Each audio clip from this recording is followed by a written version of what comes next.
The movie kicks off by introducing Mason, who works part-time as a lawyer. Back then, he was gazing at an old photo from his days as a member of the United States Special Forces. Before he became a part-time lawyer, he used to be a highly skilled Special Forces soldier. Ever since he was a kid, Mason had a strong passion for fighting and always protected his weaker friends, which eventually led him to get military training in the United States and later being chosen for the Special Forces team.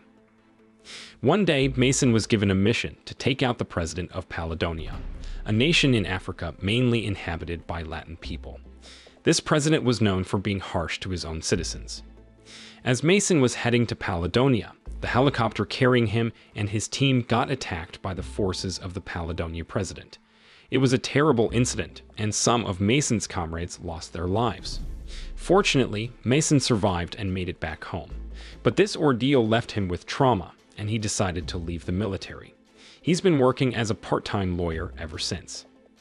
After a moment of reflection about his past, Mason quickly leaves to drop off his daughter at school. On the way, his daughter mentions that one of her friends is bothering her. Mason suggests that she stand up for herself and even jokingly says she could use a blunt object to make her friend think twice. After dropping off his daughter, Mason goes to his office. There he gets an unexpected visit from his former military leader, Sebastian. Sebastian explains that he wants Mason to accompany an American journalist on a mission. At first, Mason declines because he wants nothing to do with weapons or combat anymore, but Sebastian tempts him with a generous salary, mentioning that the assignment will take place in Paledonia. He emphasizes that Mason's only job will be to escort the journalist, Clara, who will be interviewing Paledonia's ruthless president. Sebastian chose Mason for this mission because of his previous experience in Paledonia, even though it didn't go well. Mason asks for some time to think it over and promises to let Sebastian know his decision the next day. A little while later, Mason goes to pick up his daughter from school, but when he gets there, he's surprised to find his wife, Rebecca. The school had called her because their daughter had used a rock to hurt a classmate who had been bothering her, and the injured child had to go to the hospital. Their daughter admitted that she did it because her dad, Mason, had suggested it. This really upsets Rebecca because Mason had taught their daughter something wrong. On top of that, they have to pay for the hospital bills of the child their daughter hurt and a fine to the school. Sadly, Rebecca doesn't know how to come up with all that money because Mason hadn't given her any money for several months, as he was just a part-time lawyer. Feeling guilty about the situation, Mason asks Rebecca if he can accept Sebastian's mission. He explains that the mission would pay him a good amount of money to cover all their losses. At first, Rebecca is worried about Mason going on the mission, fearing that he might not come back.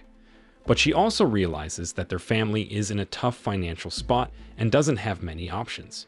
So, in the end, she gives Mason permission to go. A little later, Mason gets in touch with Sebastian and tells him that he's ready to go on the mission right away. Sebastian then asks Mason to meet the journalist he'll be escorting, who happens to be at his office. Mason then met up with the journalist named Clara. He wasted no time in letting her know that Sebastian had sent him to accompany her for an interview with President George Venegas in Paledonia. So Mason and Clara set off for Paledonia to meet President Venegas. But Mason was really careful and kept his distance from Venegas because he was worried that Venegas might trap them both. After a welcome reception, Venegas took Mason and Clara to the state palace for the interview. However, on the way there, they were suddenly attacked by some mysterious military group. Mason didn't waste any time and fought back, eventually managing to get rid of all the attackers. At first, Mason suspected that Venegas might be behind the attack, but Venegas swore that those weren't his people, and they seemed to be after him as well. Venegas explained that he'd been facing sudden attacks from unknown forces for the past few months. The reason he wanted to be interviewed by Clara was to get the attention of the international media on this matter. Even so, Mason still didn't trust Venegas, so he decided to leave with Clara. While they were on their journey, Mason got in touch with Sebastian and asked him to send a rescue helicopter. He told Sebastian about the attack they just survived from an unknown military group. Hearing this, Sebastian asked Mason to send their current location, and he promised to dispatch a rescue helicopter within 20 minutes. 20 minutes later, Mason and Clara spotted a helicopter approaching. But it wasn't the one Sebastian had sent.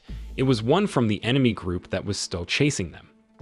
Realizing the danger, Mason grabbed Clara, and they made a run for it, leading to a chase and a shootout in the forest. Whenever he had the chance, Mason tried to shoot down the pursuing helicopter, and he succeeded in bringing it down. After the helicopter was destroyed, 2 remaining enemies' troop had them cornered. At first, they thought there was no way out, but then Venegas showed up and took out the attackers. This made Mason start to realize that the military group was not under Venegas, so he and Clara decided to team up with him. Later on, Venegas invited Mason and Clara to take a break in a nearby village, which happened to be his hometown. On a different note, there was a mercenary named Mike who received a call from a mysterious man. The mysterious man asked Mike to track down Venegas, as well as Mason and Clara. Venegas, Mason, and Clara had arrived in Venegas's hometown, and they received a warm welcome from all the villagers. Even the village chief, who had been friends with Venegas since childhood, expressed his gratitude towards Venegas. After that, they decided to freshen up because they hadn't had a chance to shower since the previous day. But when they finished bathing, they realized there were no towels available, so they had to leave without using any. A few hours later, Clara got ready to interview Venegas using Mason's mobile phone, and all the villagers gathered to watch. During the interview, Clara asked Venegas why he had a reputation for being cruel to his people. Venegas explained that it was all lies and slander because he wasn't like that at all. He pointed out that the villagers loved him, as shown by their support. Venegas mentioned that the country had a valuable resource called Lantanis, and major world powers were eager to get their hands on it. This was one reason he was constantly accused of being a harsh ruler, because those major powers wanted to overthrow the Paladonia government to access the Lantanis material. But Venegas was determined not to let that happen, and he promised to protect his country at all costs. The villagers cheered in support of him upon hearing this, and even Mason started to believe in Venegas completely after the interview. That night, they all decided to stay in the village. Clara and Mason happened to share a room, and she made a move on him due to his muscular physique. However, Mason declined her advances, thinking about his family waiting for him back home. The next day, Mason asked Venegas about who was behind the constant attacks on him. Venegas suggested that Mason should ask the person who had sent him on this mission in the first place. So Mason immediately got in touch with Sebastian, because Sebastian had assigned him to accompany Clara. When he talked to Sebastian, he explained that he intentionally chose Mason to protect Clara, because he knew there would be a lot of attacks. If he had picked another guard, Clara might not have made it this far. Mason then asked about the identity of the military forces behind the attacks. Sebastian then clarified that the attacks were orchestrated by the major world powers in the African Union. They wanted to overthrow the Paladonia government by getting rid of Venegas. Additionally, the African Union had teamed up with Venegas' nephew, George Mendes, who was the vice president, in an attempt to remove Venegas from power. Hearing this, Mason finally realized that Venegas was innocent, and now he was determined to protect him as well. Shortly after that, a group of mercenaries led by Mike suddenly showed up in the village. Mike had been hired by the African Union to track down Venegas. He immediately took the village chief hostage to force him to reveal where Venegas was hiding. Not wanting the village chief to get hurt, Venegas surrendered himself on the condition that everyone else in the village would be safe. But just as Mike was about to take Venegas, Mason and Clara arrived on horseback and rescued Venegas. There was a chase, and Clara got captured while Mason and Venegas kept running to escape from Mike. After they'd run deep into the forest, Venegas began to share a story with Mason about an incident in the past. It was about a helicopter from the American Special Forces that had been shot down by African Union mercenaries in this very forest area. Hearing this, Mason realized that the American Special Forces mentioned by Venegas were actually his own troops. He now understood that the attackers were African Union mercenaries, not Venegas' people. Mason felt guilty and couldn't find the words to say how sorry he was for misjudging Venegas as a villain. Venegas then suggested to Mason that he be willing to exchange himself for Clara since she had no connection to their country's conflict. Venegas took Mason to his friend Smith's house. When they got there, Venegas asked Smith for help in arranging the exchange between himself and Clara, who was still held hostage by Mike's group. Smith agreed to assist Venegas without hesitation. The next day, they noticed that Mike was holding Clara hostage, waiting for Venegas. Surprisingly, Smith led the villagers in a protest right in front of Mike's forces, causing a commotion and diverting their attention. In all the chaos, Venegas managed to free Clara and planned to take her to the presidential palace. Before leaving, he invited Mason to join them because he intended to go live from the presidential palace to tell the world the real story. On the other hand, Venegas' nephew, Mendez, was lounging around in the presidential palace, thinking that Venegas had already been killed. Suddenly, Venegas arrived with Clara and Mason.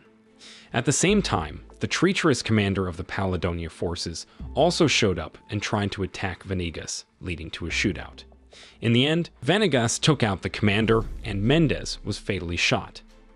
Shortly after that, more soldiers arrived, and they pointed their weapons at their own president, Venegas. These soldiers believed that Venegas had killed Mendez and the commander. Venegas explained everything that had happened, and his words were backed up by video recordings on Clara's phone.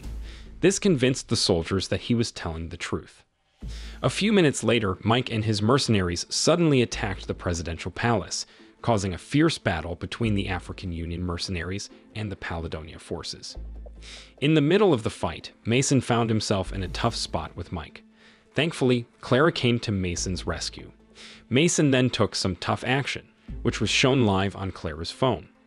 After a while, Mason and the Paladonia forces received help from Sebastian and his troops, and they ended up defeating Mike's forces. Several days later, the truth about President Venegas of Paladonia was broadcast on international TV channels.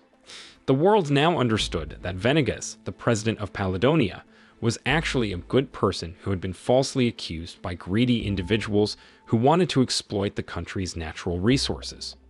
On the other hand, Rebecca, who saw her husband in action on TV, felt incredibly proud of Mason, the part-time lawyer who had saved an entire nation. The next day, Mason finally came back home, and he got a big hug from Rebecca. Also, he got some great news from Sebastian. He had sent Mason a mission payment of $5 million. Hearing this, Rebecca was thrilled because she wouldn't have to worry about money anymore. The moral lesson from the story is, be careful with the advice you give your kids, or you might find yourself saving nations just to pay their hospital bills.